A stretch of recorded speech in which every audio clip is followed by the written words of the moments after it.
Best air cooler under 6000 की category में Bajaj PX97 torque personal air cooler number 1 position पर आता है। और हद तो तब हो गई जब कुछ यूट्यूबर्स ने बेस्ट एयर कूलर अंडर 7000 की कैटेगरी में भी Bajaj PX97 torque new 36L personal air cooler को नंबर 1 पोजीशन पर रख दिया। अब आप इसी बात से समझ लीजिए कि Bajaj PX97 torque room cooler की पॉपुलैरिटी कितनी है। वहीं पर क्रम्पटन मार्बल नियो 40 फ्लिपकार्ट पर बेस्ट सेलर मॉडल्स में से एक है और ये आज की डेट में हमें लगभग 7000 रुपीज में मिल रहा है। वहीं पर Bajaj PX97 torque personal air cooler ने एक ट्रिक खेली। इसने लास्ट ईयर के कंपैरिजन में इस साल अपने प्राइसेस ही नहीं बढ़ाए और आज भी हमें Bajaj PX97 torque room cooler सिर्फ 5700 रुपीज में मिल रहा है। और ये आज का प्राइस है जब मैं ये वीडियो बना रहा हूँ। जब आप वीडियो देखोगे उस समय क्या प्राइस होगा उसके लिए लिंक्स डिस्क्रिप्शन में है। आज की वीडियो में मेरा मोटिव ये फाइंड करना है कि Bajaj PX97 torque room cooler जो कि हमें 5700 रुपीज में मिल रहा है, क्या उसे परचेज करना एक कंप्रोमाइज है? कहीं बाद में हमें ये अफसोस ना हो कि उस समय अगर हमने 1300 रुपीज और डालकर क्रम्पटन मार्बल नियो 40 ले लिया होता तो ज्यादा बेटर होता। ये अफसोस आपको ना हो, इसलिए आज की वीडियो में मैं इन दोनों एयर कूलर का कंप्लीट और डिटेल्ड कंपैरिजन करूंगा ताकि आप नॉलेज और कॉन्फिडेंस के साथ डिसीजन ले सकें कि आपको Bajaj PX97 torque room cooler के साथ जाना है या फिर क्रम्पटन मार्बल नियो 40 के साथ जाना है। जब हम फ्रंट से इन दोनों एयर कूलर को देखते हैं तो इनके डिजाइन में कुछ बहुत बड़े डिफरेंसेस हैं। अगर आप क्रम्पटन मार्बल नियो 40 के फ्रंट लूवर्स को देखेंगे तो इनमें कुछ स्पेशल बात है। जब आप इन लूवर्स को नीचे की तरफ कर दोगे तो ये पूरी तरह से बंद हो जाएंगे, यानी कि क्रम्पटन मार्बल नियो 40 के फ्रंट लूवर्स फुली कोलैप्सिबल हैं। और जब हम इन लूवर्स को बंद कर देते हैं तो मॉस्किटोस इन लूवर से इस एयर कूलर के अंदर एंटर नहीं कर सकते। वहीं पर अगर मैं Bajaj PX97 torque room cooler की बात करूं तो इसके जो फ्रंट लूवर्स हैं जब हम उन्हें नीचे की तरफ कर देंगे तो भी उनके बीच में कुछ स्पेस रह जाएगा, यानी कि Bajaj PX97 torque room cooler के फ्रंट लूवर्स फुली कोलैप्सिबल नहीं है। एक दूसरा डिफरेंस जो देखने से ही इन दोनों एयर कूलर में दिखता है वो है इनकी हाइट का। क्रम्पटन मार्बल नियो 40 की हाइट है 91 सेंटीमीटर, वहीं पर Bajaj PX97 torque room cooler की हाइट है 82 सेंटीमीटर। डिफरेंस सिर्फ इनकी हाइट में नहीं है, इनकी विड्थ में भी डिफरेंस है। Bajaj PX97 torque room cooler की विड्थ सिर्फ 45 सेंटीमीटर है, वहीं पर क्रम्पटन मार्बल नियो 40 की जो विड्थ है वो 49 सेंटीमीटर है। एक लाइन में कहूं तो लंबाई और चौड़ाई में Crompton marble neo 40 Bajaj PX97 torque room cooler से बड़ा है। अब आप कहोगे कि सर ये तो देखने से ही पता चल रहा था, क्या आपने ये बताने के लिए वीडियो बनाई थी? तो मैं आपसे कहूंगा नहीं। आज की वीडियो में हम इन दोनों एयर कूलर की परफॉर्मेंस को भी डिटेल में कंपेयर करेंगे और उसके बाद मैं आपको ये भी बताऊंगा कि किन लोगों को Bajaj PX97 torque room cooler के साथ जाना चाहिए और किन लोगों के लिए क्रम्पटन मार्बल नियो 40 बढ़िया रहेगा, क्योंकि इनकी परफॉर्मेंस में भी कुछ बहुत बेसिक डिफरेंस है जिसे समझने के बाद आप इजीली डिसाइड कर पाएंगे कौन सा एयर कूलर आपके लिए बेस्ट रहेगा। सबसे पहले हम ये कंपेयर करते हैं कि Bajaj PX97 torque room cooler हमें ज्यादा ठंडी हवा देता है या फिर क्रम्पटन मार्बल नियो 40 ज्यादा ठंडी हवा देता है, क्योंकि हवा तो एक टेबल फैन भी देता है। कूलर हम परचेज करते हैं ठंडी हवा लेने के लिए। एयर कूलर का वो कंपोनेंट जो हवा को ठंडा करता है वो होता है उसके कूलिंग पैड्स। और कूलिंग पैड में आपने सिर्फ 3 चीजें नोट करनी है। नंबर 1, आपके कूलिंग पैड की थिकनेस कितनी है। ज्यादा थिकनेस होगी तो वो एयर कूलर ज्यादा हवा को ठंडा करेगा। नंबर 2, आपके कूलिंग पैड्स की डेंसिटी कितनी है।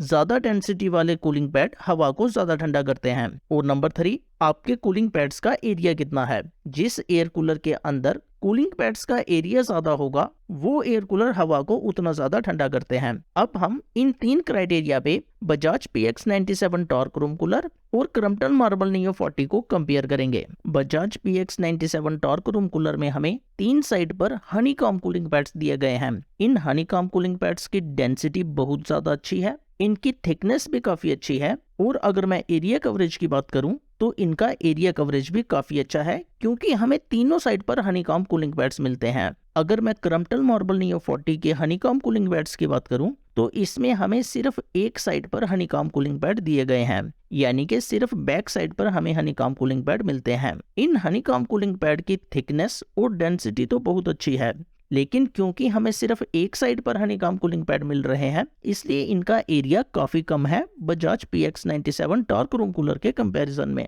इसलिए क्रम्पटन मार्बल नियो 40 में आपको ठंडी हवा नहीं मिलेगी। Bajaj PX97 torque room cooler में हमें एक फैन दिया गया है, जबकि क्रम्पटन मार्बल नियो 40 में हमें एक ब्लोअर मिलता है। जनरली जिन एयर कूलर में हमें फैन मिलता है उनकी एयर डिलीवरी ज्यादा होती है और वो कम नॉइस प्रोड्यूस करते हैं, लेकिन क्रम्पटन मार्बल नियो 40 में हमें एक पावरफुल मोटर दी गई है। इसलिए अगर मैं एयर डिलीवरी को कंपेयर करूं तो Bajaj PX97 torque room cooler और क्रम्पटन मार्बल नियो 40 इन दोनों की एयर डिलीवरी लगभग इक्वल है। लेकिन अगर मैं नॉइस लेवल की बात करूं तो Bajaj PX97 torque room cooler कम नॉइजी है और इसका रीजन है इसमें मिलने वाला फैन। अगर मैं एयर थ्रो को कंपेयर करूं तो क्रम्पटन मार्बल नियो 40 की हवा ज्यादा दूर तक जाती है Bajaj PX97 torque room cooler के कंपैरिजन में। लेकिन एक बात का ध्यान रखें, जब आप फर्स्ट टाइम एक हनीकॉम्ब कूलिंग पैड वाला एयर कूलर यूज करोगे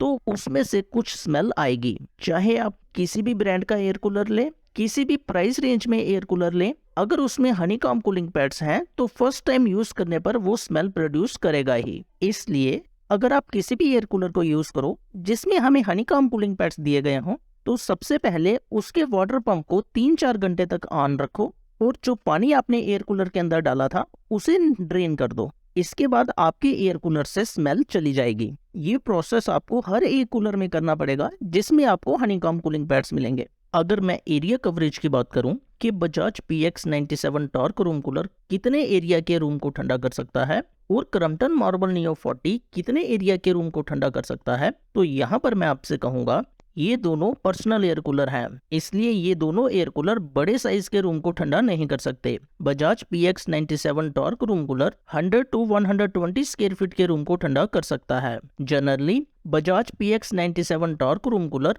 2 लोगों के लिए एनफ है। अगर आप अपने रूम में अकेले रहते हैं या फिर 2 लोग रहते हैं तो Bajaj PX97 torque room cooler आप दोनों को ठंडी हवा दे सकता है। वहीं पर अगर मैं बात क्रम्पटन मार्बल नियो 40 की करूं तो इसकी हवा इतनी ज्यादा ठंडी नहीं है, इसलिए ये एयर कूलर 100 स्क्वायर फीट के रूम को भी ठंडा नहीं कर सकता। लेकिन जब तक आप क्रम्पटन मार्बल नियो 40 के सामने रहेंगे आपको थोड़ी बहुत ठंडी हवा मिलती रहेगी। क्रम्पटन मार्बल नियो 40 बहुत जोर से हवा को फेंकता है, इसलिए अगर आप एयर कूलर से दूर भी बैठेंगे तो भी आपके पास हवा पहुंच जाएगी। जहां पर Bajaj PX97 torque room cooler हमें लगभग 12 फीट पर भी अच्छी हवा देता है, वहीं पर क्रम्पटन मार्बल नियो 40 हमें 15 फीट तक भी अच्छी हवा दे सकता है। अगर मैं पावर कंजप्शन की बात करूं तो वहां पर इन दोनों एयर कूलर में बहुत ज्यादा डिफरेंस है।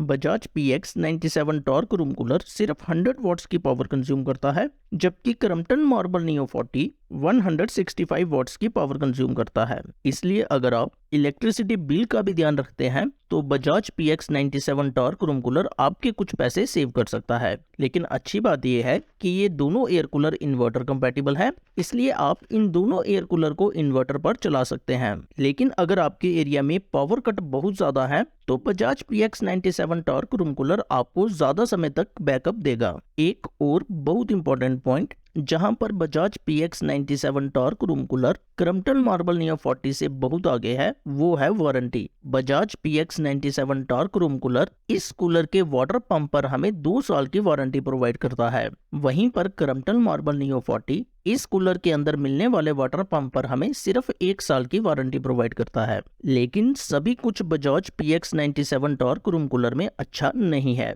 इसके 2 मेन नेगेटिव पॉइंट है। नंबर 1, इसमें हमें एक सेपरेट आइस चैम्बर नहीं मिलता। अगर आपको Bajaj PX97 torque room cooler के अंदर आइस डालनी है तो आपको इस एयर कूलर में मिलने वाले 3 में से किसी भी एक साइड पैनल को ओपन करना पड़ेगा और उसके बाद आप वहां से इस एयर कूलर के अंदर आइस डाल सकते हैं। इस साइड पैनल को खोलना इजी है और इस साइड पैनल को हम आसानी से खोलकर इसके अंदर आइस डाल सकते हैं। वहीं पर क्रम्पटन मार्बल नियो 40 में भी हमें एक सेपरेट आइस चैम्बर नहीं मिलता, लेकिन क्रम्पटन मार्बल नियो 40 में जो वाटर इनलेट स्पेस दिया गया है वो काफी बड़ा है और इस वाटर इनलेट स्पेस में हम आइस के क्यूब्स भी डाल सकते हैं।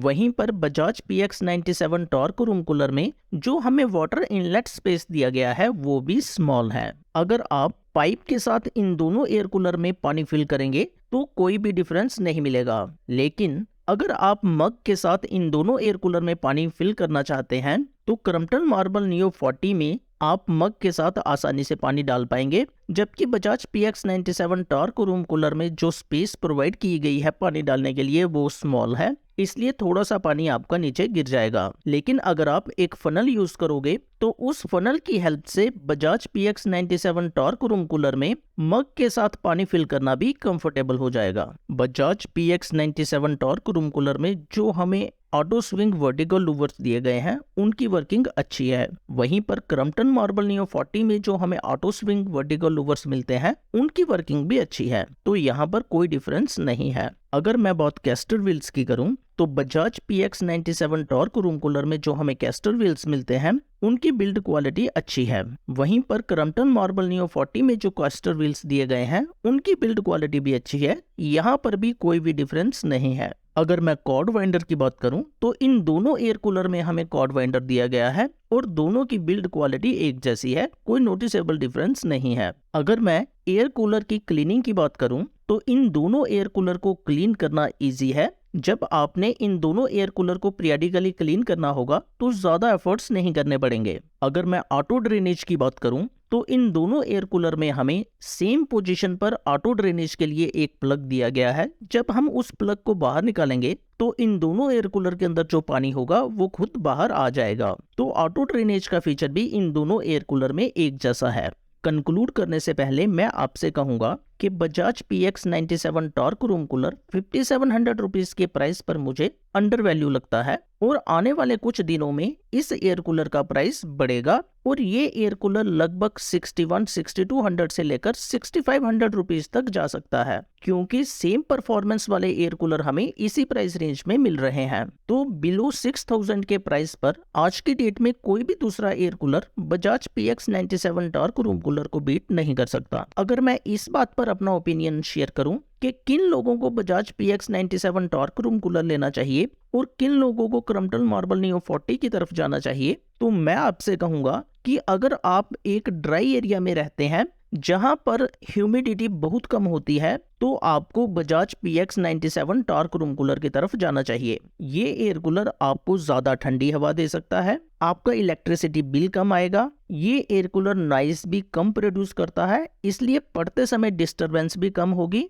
और ये एयर कूलर 2 लोगों के लिए एनफ है। इसलिए बच्चों के रूम में या फिर अगर आप अकेले रहते हैं या फिर 2 लोग रहते हैं तो ये एयर कूलर आपके लिए एनफ होगा।